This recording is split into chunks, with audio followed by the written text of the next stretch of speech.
How do students break down larger projects into smaller, manageable parts?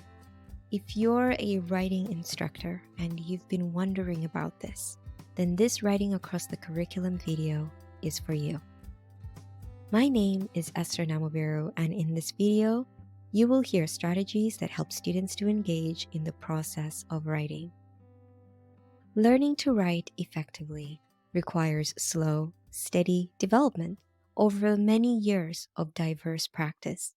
And like many learned processes, it continues to develop across the span of people's lives.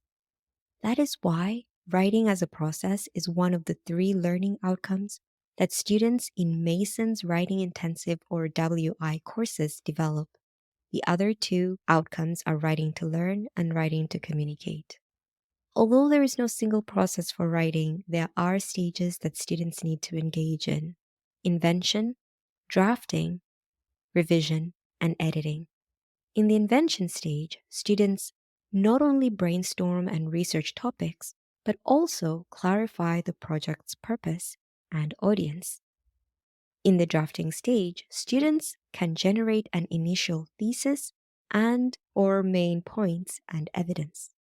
In the revision stage, students re-see and rewrite their ideas, and this includes reorganizing and developing ideas. Finally, editing is when students check how they're following the conventions like citations in voice and stance. And so, what activities can instructors use to engage students in each of these stages? To answer that question, let's imagine a student creating a business plan for her business course. In the invention stage, the student can do a 10 to 15-minute index card activity, checking their understanding of the project's instructions. Here's a prompt that the instructors can use. Who is your audience for this project? What is your purpose for this project? What are the different deliverables you'll need to plan for and produce during this project? When the student is drafting their plan, the instructor can use a 25-minute concept map activity to help students draw a map of the points they want to include in their plan. Specifically, the instructor can pose these kinds of questions. So, what services are you planning to offer in your business plan? Based on the research, how are these services providing something necessary for the market? The revision stage, instructors can set up a peer review activity for 50 to 60 minutes and ask students these questions. What 3 things are the writer's business plan doing well? What 2 things is the plan missing and needing to include? What is one thing that the business plan writer could change? And during the editing stage, the instructor can set up a 40-minute round of editing. Here is a prompt the instructor could use to help a student edit their business plan. Read your executive summary and look for any empty words like really, like, very, rather, quite, and cut these words because they do not add any meaning to the ideas in your summary.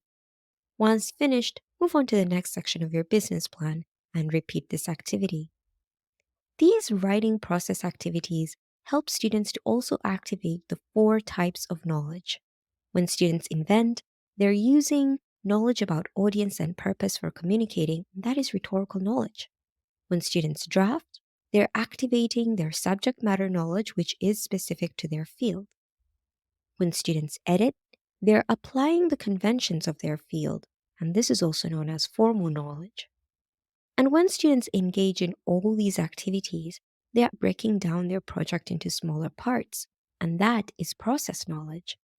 Expert writers integrate these areas of knowledge, leading to another type of knowledge called genre knowledge. The writing process uses all 4 knowledge areas, and faculty can use the activities mentioned earlier to help students activate each area of knowledge. Students who use writing as a process engage more in their learning because they're using practices that can help them to think more critically and communicate more effectively in their discipline. Faculty benefit too. Faculty teaching with writing can join WAC's faculty learning communities and workshops. And through those events, faculty become part of a cross-disciplinary community where they learn from each other and from WAC specialists on how to enhance their teaching. Faculty even get feedback on their teaching materials to better support their students' learning. So, do you want to take advantage of these benefits? Please reach out to us and we will connect you to one of our highly rated workshops and other resources. Thanks for listening.